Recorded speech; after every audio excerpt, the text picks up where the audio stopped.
Hello and welcome to another episode of James Chats, with the show where I, James, sit down and chat with a friend. It's pretty self-explanatory. Today I have Chelsea Rebecca. How's it going? Good, how are you? I'm doing great. So for the viewers at home who maybe don't know who you are, why don't you give them a quick little rundown? Sure, so I'm Chelsea. I run the channel Dead Meat on YouTube with my boyfriend, James A. Janice.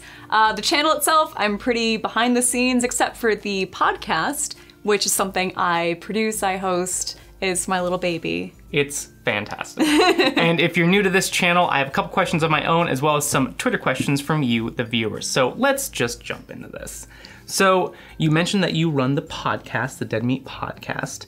What has it been like starting a podcast on a channel that has been exploding over the last... Before you even get started, you just passed 1 million subscribers. Yeah, we hit 1 million a few days ago. Yeah, and it's wild, as of recording this. And it's just been so crazy. Like, it's just barely over a year old. When I filmed the episode with James a couple months ago, you were at 600,000. Yeah. It's been wild. So what has it been like starting a podcast on something that's like exploding so rapidly? And also, what's the process like for running the podcast? Yeah, I honestly was really scared to start the podcast because I was so worried that people would think, who is this? You know, especially since it's kind of my project. It's something I have a lot of control over. I was really worried that people would be a little freaked out. But no, the reception to it's been great. It's really cool kind of having somewhere to, I don't know, stretch our legs a little bit more in terms of stuff that we really know, are really passionate about. We can get into stuff way more in depth than James can right now on the kill counts, which is like a series that he does where he kind of summarizes horror movies and counts the kills in them. But it is nice to kind of have a space where we can get a little more in depth. Definitely, yeah, because the kill counts are, I mean, they're by far like the most popular part of the channel, and it's probably a big reason for the channel's success. Yeah. But they are limited. They are limited in really what they can explore. So that's what the podcast does. Is it offers an expansion on the kill count. Yeah, because we're both big film nerds. We both went to film school. That's how we met. We're big fans of film in general, not just horror. So we do get into a lot of theory and history and, you know, more kind of in-depth analysis on the podcast. And it's really good. Like, I'm not even a horror fan myself. It's just not my cup of tea. But the way you guys approach it and the way you guys talk about it so passionately, it makes me interested. And it's really cool. That's what we love to hear, is people who don't like horror. And I'm never offended when someone says, oh, I really don't care for it. That's fine. It really isn't everyone's, you know, cup of tea. Yeah. But I think that's the best thing, is when we hear someone say, I don't like horror, but I like watching your stuff. Exactly. And that's me. Yeah. So you are an avid fan of horror, but you're also an avid cosplayer and have been for a long time. Yeah. Now, not too long ago, you did Pennywise from It. You actually were responsible for doing both versions of Pennywise for you and James. Yeah. So what are some other horror cosplays that you either have in the works or want to do in the future? I think it'd be so fun, and I think maybe because I'm so scared of her, if it maybe help me get over my fear of her, I think it'd be really fun to cosplay the nun from the upcoming movie, The Nun. She's part of the kind of Conjuring universe. She's in, you know, like Annabelle, that whole like James Wan kind of universe of movies. But I hate that nun. I think she's really scary. I know I'm gonna have to go see the movie for the podcast, and I am not excited.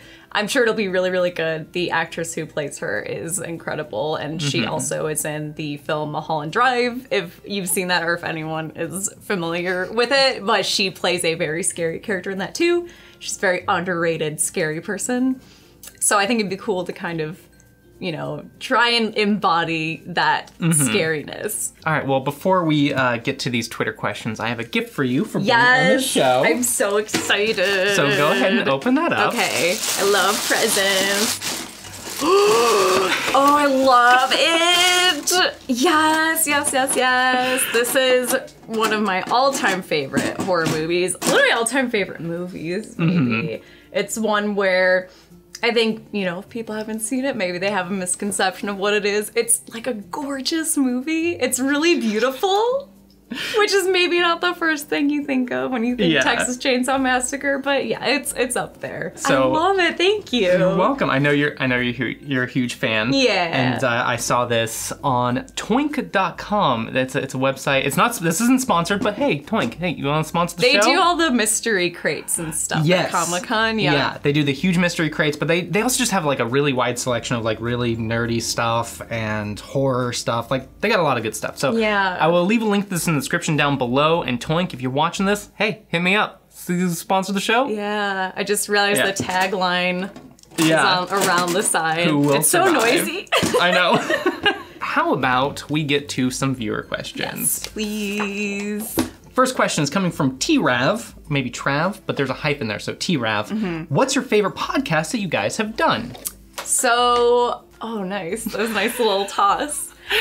So as far as the Dead Meat podcast, I think so far my favorite episode, or one that I'm really proud of, was the one about historical torture devices and torture throughout the ages. And we kind of compared real life torture and torturers, inquisitors, you know, people who were important figures during the Spanish Inquisition. We kind of compared those people to Jigsaw and all of his traps in the Saw movies and how their psychology is kind of similar. Yeah. So I'm proud of that one, because that one I had to read several books to feel like I was comfortable acting like an authority on that information, you know? Yeah. I think Well, that's a hard part about doing a research-based podcast. I personally really enjoy like learning about the history of society. And I mean, even like as far as like torture devices, like I don't like the idea of them. Yeah. But what it it's tells us fascinating. is really interesting. Exactly. Yeah. Especially the types of torture that were maybe considered godly or okay or Christian, you know, things that were Exactly. able, you know, acceptable, like this is okay. This kind of torture is not okay, but you know, Yeah. it's very weird the things we use to justify it. Yeah. Yeah. All right, moving right along, we have Memothy. Nice name. If you were given the opportunity to remake a classic slasher movie, what would it be and how would you execute it? So there's a movie I want to remake very badly. It's not a slasher, it's still a horror, and I brought this up on our podcast, but I would love to remake Maximum Overdrive, which was a movie Stephen King directed in the early 80s. It's very bad. Have you seen it?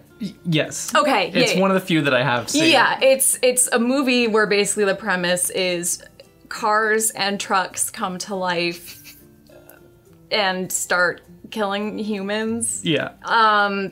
I just think it'd be so fun to remake Mad Max style. Like really stylize it. More stunts, more explosions, more trucks crashing into each other. More better More in better. general. More better, yes. Yeah. Good answer. Good answer. And moving on to the last question, we have Brian asking, which final couple best represents you and James?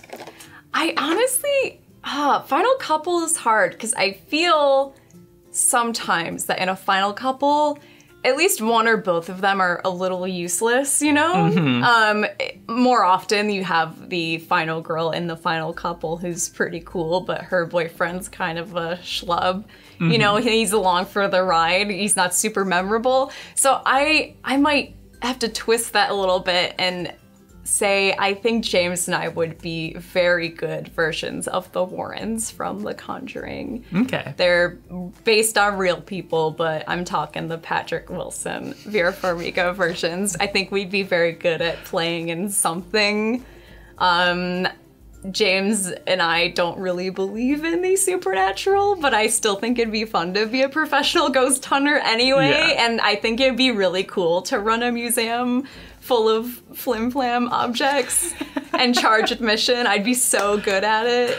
Oh, yeah. So I think that's the horror couple that I see us being. Well, thank you so much for being on the show. I loved having you. I love being here. For anyone who wants to find you, where can they find you? So you can find me at Carebeck, that's CareBecc on Twitter and Instagram. You can find me at Dead Meat on YouTube, deadmeatpod@gmail.com if you want to email the podcast. I just kind of went into my autopilot. Yeah. Just gave you the podcast email. You can email me, that's cool. Yeah, you've got mail. Hit her up. And if you want to follow the show at JamesChats on both Twitter and Instagram. You can submit questions for future episodes or just see how the show's doing. Thank you again for being on the show. Thank you to everyone for watching, and I will see you all in the next episode.